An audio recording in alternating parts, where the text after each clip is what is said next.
फौजर कटे गो मेरे घरे जोहर कजे कजे असौर कटे खेलई दोलाई मगरीब मौजे मौजे एशार समय होए गेले थक पीछे दुनियार पीछे नामाज के बोलो ना काज छे काज के बोलो अमर नमाज छे।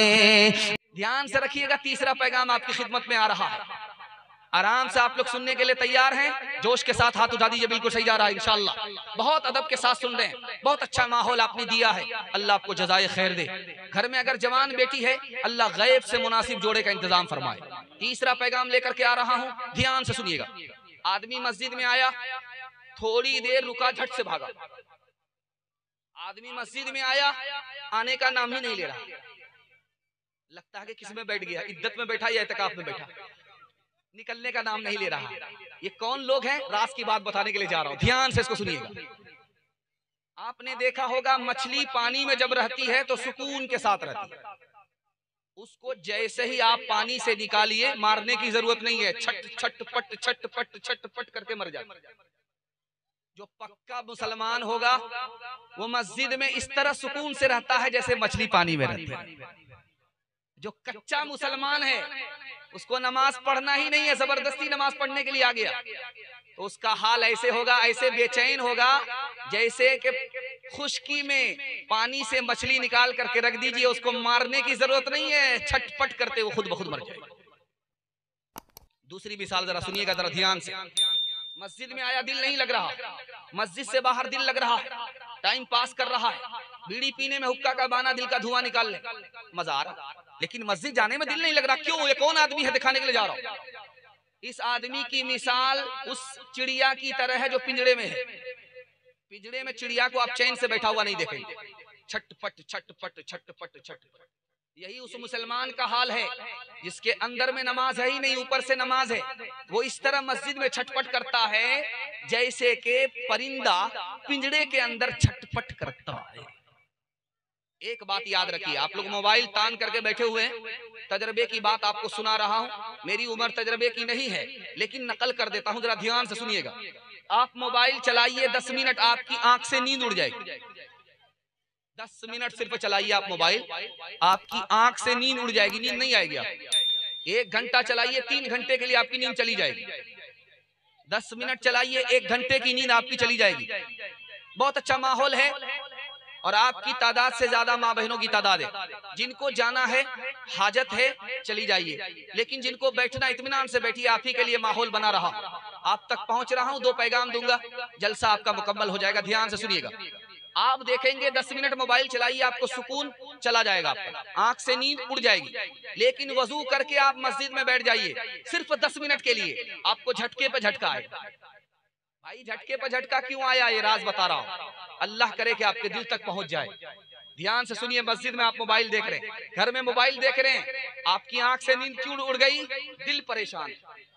मोबाइल आप देख रहे हैं, दिल परेशान है। जब दिल परेशान होगा तो नींद नहीं आएगी। वजू करके आप आ जाइए, तजर्बा करके देख लीजिए, जुमा का दिन है, खुतबा हो रहा है, आप बैठ जाइए, झटाझट झटका आ रहा। क्यों? इसलिए कि सुकून पहुंच रहा है। जब दिल को सुकून होगा तो नींद आएगी। नींद फूल पर आती है, कांटे पर नहीं आती। तीसरी बात, आपने दिल्ली देखा होगा, दिल्ली में लाल किला के अंदर एक मस्जिद है, उस मस्जिद का नाम है मोती मस्जिद। लाल किले के अंदर एक मस्जिद है, उस मस्जिद का नाम है मोती मस्जिद। उस मस्जिद में औरंगजेब बादशाह नमाज पढ़ते थे, इमाम नमाज पढ़ाता था, वो पढ़ते थे। औरंगजेब बादशाह आ रहे हैं, इमाम बैठा हुआ मुसल्ले पर, नमाज नहीं पढ़ा रहा। बादशाह ने पूछा कि नमाज क्यों नहीं पढ़ा रहे?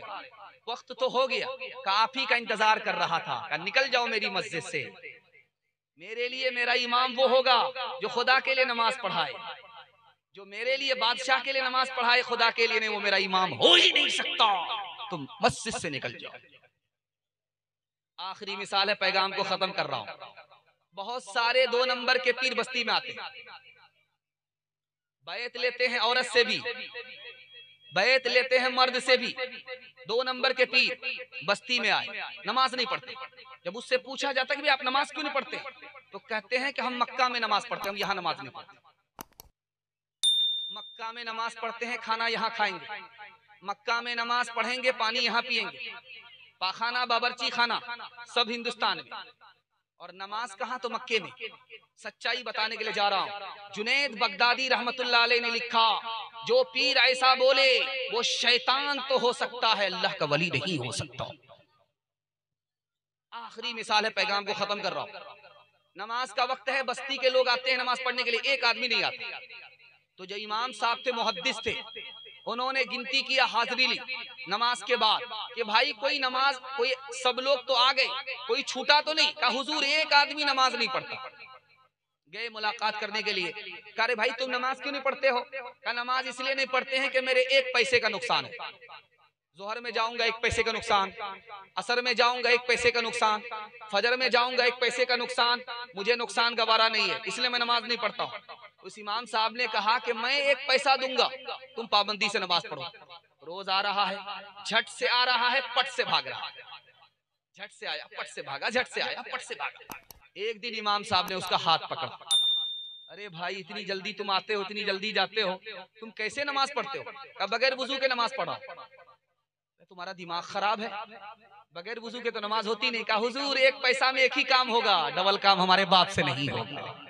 नमाज के बोलो ना काज छे, काज के बोलो अमर नमाज छे। नमाज के बोलो ना काज छे, काज के बोलो अमर नमाज छे।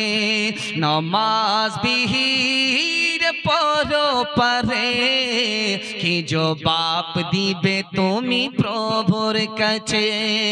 फजर कटे घुमेर घरे जोहर कजे कजे, असर कटे खेलाई दोलाई मगरिब मजे मजे। एशार समय होए गेले थक पीछे दुनियार पीछे। नमाज के बोलो ना काज छे, काज के बोलो अमर नमाज छे। मायूस नजर आते हैं मस्जिद के मनारे, आता ही नहीं कोई मुअज्जिन के पुकारे। मिंबर भी खामोश तो मेहराब है सुनसान। हम कैसे मुसलमान हैं, हम कैसे मुसलमान। हम सिर्फ ही सुनते हैं मस्जिद की अज़ानें, होती ही नहीं हमसे अदा 5 नमाजें। आबाद ही रहे मक्का और मस्जिद वीरान। हम कैसे मुसलमान हैं, हम कैसे मुसलमान। इंशाअल्लाह जनाजे की नमाज मस्जिद में पढ़ेंगे, हाथ उठाइए इंशाअल्लाह। खैर ये देखिए, बताइए कि इन लोगों का जनाजा होना चाहिए कि नहीं होना चाहिए, और इसी साल होना चाहिए। जरा ध्यान रखिएगा, चौथा पैगाम आपकी खिदमत में तेजी के साथ लेकर के आ रहा हूं। आदमी बनता कैसे है, बिगड़ता कैसे, इसको जरा ध्यान से सुन लीजिएगा। आधा पैगाम आपका निकल चुका है, थोड़ा सा जलसा बाकी रह गया आपका। मोहब्बत में आप सुन रहे, हमको भी पता नहीं चल रहा, आपको भी पता नहीं चल रहा, वरना बार सोई का रिकॉर्ड नहीं है कि 12 बजे के बाद लोग बैठ जाते हैं, जलसा पिंडाल खाली हो जाता है। अल्लाह आपकी मोहब्बत को सलामत रखे। बहुत ध्यान से आप सुन रहे, आधा जलसा निकल गया है, थोड़ा सा जलसा बाकी रह गया। एक झटके में इंशाअल्लाह हाथी तो पास हो ही गया है, दुम भी निकल जाएगी इंशाअल्लाह। जरा ध्यान रखिएगा, जल्दी से चौथा पैगाम आपकी खिदमत में लेकर के आ रहा हूँ। आदमी बनता कैसे है, आदमी बिगड़ता कैसे है, ये राज आपके सामने आ रही है। जवानों के हवाले से सुना रहा हूँ, जवान लोग सुनने के लिए तैयार है? दोनों हाथ उठा दीजिए इंशाअल्लाह। बूढ़े लोग गलती से हाथ मत उठाइएगा, इस दुनिया में आप लोग जवान होने वाले नहीं, सीधा जन्नत में जाकर के आप जवान हो जाएंगे। जवानों के हवाले से सुना रहा हूँ, आदमी बनता कैसे है, बिगड़ता कैसे है। ध्यान से सुनिएगा। बाप ने बेटे से कहा, बेटा आंख की हिफाजत करना, बेटा जबान की हिफाजत करना, बेटा दिल की हिफाजत करना। बेटा पेट की हिफाजत करना। बेटे ने खड़े होकर के पूछा, अब्बा आंख की हिफाजत कैसे होगी, जबान की हिफाजत कैसे होगी, पेट की हिफाजत कैसे होगी, दिल की हिफाजत कैसे होगी? बाप ने कहा कि बेटा दूसरे के घर जाना, आंख की हिफाजत करना, गलत नजर ना पड़ जाए। बेटा दूसरे की मजलिस में बैठना, जबान की हिफाजत करना, कहीं गलत ना बोल दो। बेटा दूसरे के दस्तरखान पर पेट की हिफाजत करना। बेटा जब अल्लाह के सामने खड़ा रहना नमाज में तो दिल की हिफाजत करना। बाप ने कहा, बेटा तरक्की करोगे, दो चीज को भूलना होगा जिंदगी भर के लिए, दो चीज को जिंदगी भर के लिए याद रखना होगा। बेटे के कान खड़े हो गए, अब्बा क्या भूलना है, क्या याद करना है? बेटा एहसान करके भूल जाओ, उसको कभी याद मत रखना। नेकी करो दरिया में डाल दो, एहसान करो उसको बोलना नहीं, वरना तरक्की रुक जाएगी। बेटा कोई तुम्हारे साथ बुरा करे तो बदला लेने के लिए भूल जाओ।